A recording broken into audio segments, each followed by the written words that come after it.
តើអ្នកទាំងអស់គ្នាដឹងទេតើបើសិនជាមហាសេដ្ឋីម្នាក់ស្រាប់តែត្រូវក្រុមភេរវករចាប់ចម្រិតទៅបង្ខាំងនៅក្នុងរោងភ្នំតើគាត់អាចរស់បានដោយរបៀបណាថ្ងៃនេះពួកយើងនឹងនាំអ្នកទាំងអស់គ្នាទៅមើលដើមកំណើតរបស់កម្ពុជាវីរបុរសដែកថែបដែលផ្ដើមចេញពីមនុស្សព្រានារីនិងជាអ្នកលក់អាវុធគ្មានខ្វល់ពីពិភពលោកតែត្រូវបង្ខំចិត្តច្នៃឈុតដែកដើម្បីសង្គ្រោះជីវិតខ្លួនឯងនេះជាសាច់រឿង Iron Man ភាគ1កុំភ្លេចចុច like និង Subscribe ម្នាក់មួយផងណាតោះទៅទស្សនាទាំងអស់គ្នារឿងរ៉ាវផ្ដើមឡើងជាមួយលោក Tony Stark ដែលជាប្រធានក្រុមហ៊ុន Stark Industry ជាកំពូលអ្នកវិទ្យាសាស្ត្រនិងជាអ្នកផលិតអាវុធដ៏មានឥទ្ធិពលបំផុតឲ្យកងទ័ពអាមេរិកគាត់មានទាំងលុយមានទាំងស្រីចំរោមហើយក៏ជាមនុស្សអួតក្អេងក្អាងម្នាក់ដែរថ្ងៃមួយ Tony បានធ្វើដំណើរទៅប្រទេសអាហ្គានីស្ថានដើម្បីធ្វើការបង្ហាញពីគ្រាប់មីស៊ីលចំនួនថ្មីដែលមានឈ្មោះថា Cheerioប៉ុន្តែជាអកុសលពេលធ្វើដំណើរត្រឡប់មកវិញក្បួនរថយន្តរបស់គាត់ត្រូវបានវាយប្រហារដោយភេរវករដែលមានឈ្មោះថា Tenring អ្វីដែលហួសចិត្តនោះគឺគ្រាប់បែកដែលផ្ទុះក្បែរ Tony គឺជារបស់ក្រុមហ៊ុនខ្លួនឯងសោះ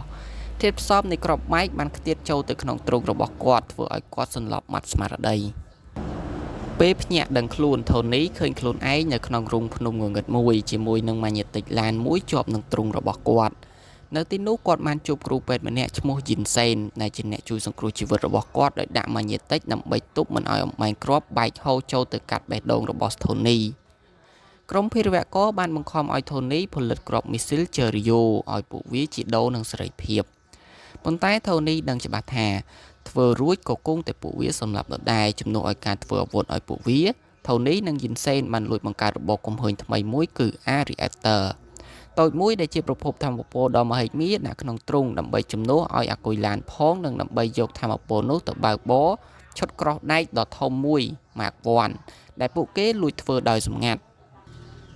ដល់ថ្ងៃរត់គេចខ្លួនក្រុមចៅបានដឹងតាន់ដើម្បីទិញពេលឲ្យ Tony បញ្ចូលថាមពលឈុតដែកឲ្យពេញយីនសេនបានសម្រេចចិត្តកាន់កាំភ្លើងរត់ទៅមកបញ្ឆោតពួកចៅ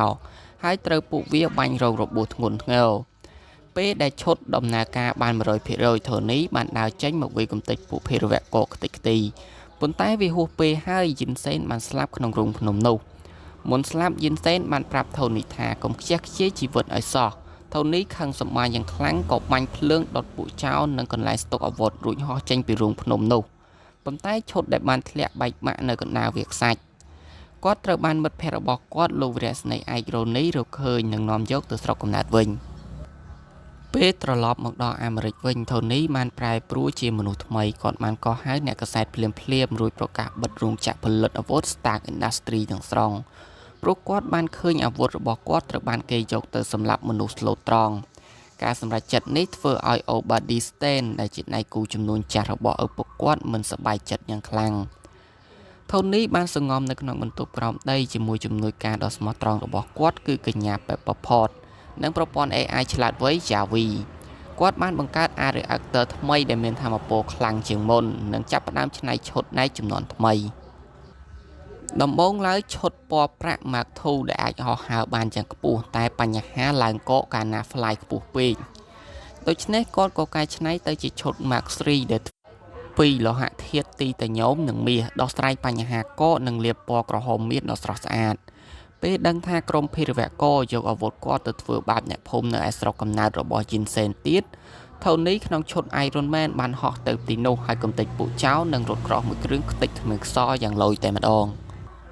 ប៉ុន្តែសត្រូវពិតប្រាកដមិនមែននៅឯនេសមុទ្រទេគឺនៅក្បែរខ្លួននេះឯង Obadiah Stane គឺជាអ្នកនៅពីក្រោយខ្នងនៃការលួចលក់អាវុធឲ្យពួកភេរវករហើយថែមទាំងជាអ្នកជួលឲ្យវាសម្លាប់ Tony ទៀតផង Obadiah បានទៅកំទេចឈុត Mark 1ពីរោងភ្នំមកធ្វើជាឈុតយក្សមួយឈ្មោះថា Ironmonger ប៉ុន្តែអ្នកវិទ្យាសាស្ត្ររបស់គាត់មិនអាចបង្កើតប្រភពថាមពលដូច Tony បានឡើយដឹងដូចនោះ Obadiah បានលបចូលក្នុងផ្ទះ Tony រួចប្រើឧបករណ៍មួយយ៉ាងឲ្យ Tony ស្ពឹកខ្លួនហើយលួចយក A-reactor ចេញពីទ្រុងរបស់ Tony ទៅបាត់បណ្ដាលឲ្យ Tony ជិតស្លាប់សំណាងល្អ Tony បានវាយទៅយក A-reactor ចាស់ដែល Pepper រក្សាទុកក្នុងប្រអប់កញ្ចប់មកដាក់ចូលវិញតនពីសមរភូមិចុងក្រោយបានផ្ទុះឡើង Tony ក្នុងឈុត Mark III ដែលមានថាមពលខ្សោយព្រោះប្រើអាគុយចាស់ត្រូវប្រយុទ្ធជាមួយនឹង Obadiah ក្នុងឈុតដែកយក្ស Ironmonger ពួកគេបានវាយគ្នាតាំងពីលើអាកាសរហូតដល់ដំបូលរោងចក្រ Stark Industry ដោយសារតែឈុតរបស់ខ្លួនចាញ់កម្លាំងនឹងអស់ធម្មពល Tony បានប្រាប់ឲ្យ Pepper ទៅបើកគន្លឹះធម្មពល Air Reactor ធំប្រចាំរោងចក្រឲ្យផ្ទុះឡើងចរន្តអគ្គិសនីដ៏មហិមាបានបាញ់ឡើងទៅលើបណ្ដាឲ្យ O'Body ធ្លាក់ចូលទៅក្នុងម៉ាស៊ីនផ្ទុះស្លាប់បាត់ទៅថ្ងៃបន្ទាប់កងទ័ពនិងភ្នាក់ងារស៊ីលបានរៀបចំក្រដាស់កំណត់ហេតុឲ្យ Tony និយាយកុហកកាសែតថា Iron Man គ្រាន់តែជាតួអង្គរយៈម្នាក់ប៉ុណ្ណោះប៉ុន្តែនៅពេលដែលឡើងទៅលើឆាកឈរមុខអ្នកកាសែតរាប់រយនាក់មហាសេដ្ឋីចិត្តសឿងរូបនេះបានមើលក្រដាស់រួចនិយាយពាក្យមួយឃ្លាដែលធ្វើឲ្យពិភពលោកភ្ញាក់ផ្អើលថា I am Iron Man បាទនេះគឺជាវីដេអូនៃការចាប់ផ្ដើមនៃសកលលោក Marvel MCU ដ៏អស្ចារ្យហើយសម្រាប់វីដេអូក្រោយយើងនឹងនាំមកនៅភាគបន្តទៀតបើបងប្អូនចូលចិត្តវីដេអូសម្រាប់បែបនេះកុំភ្លេចជួយចុច like និង Subscribe Channel របស់ពួកយើងផងណាសូមអរគុណនិងជួបគ្នាវីដេអូក្រោយ Bye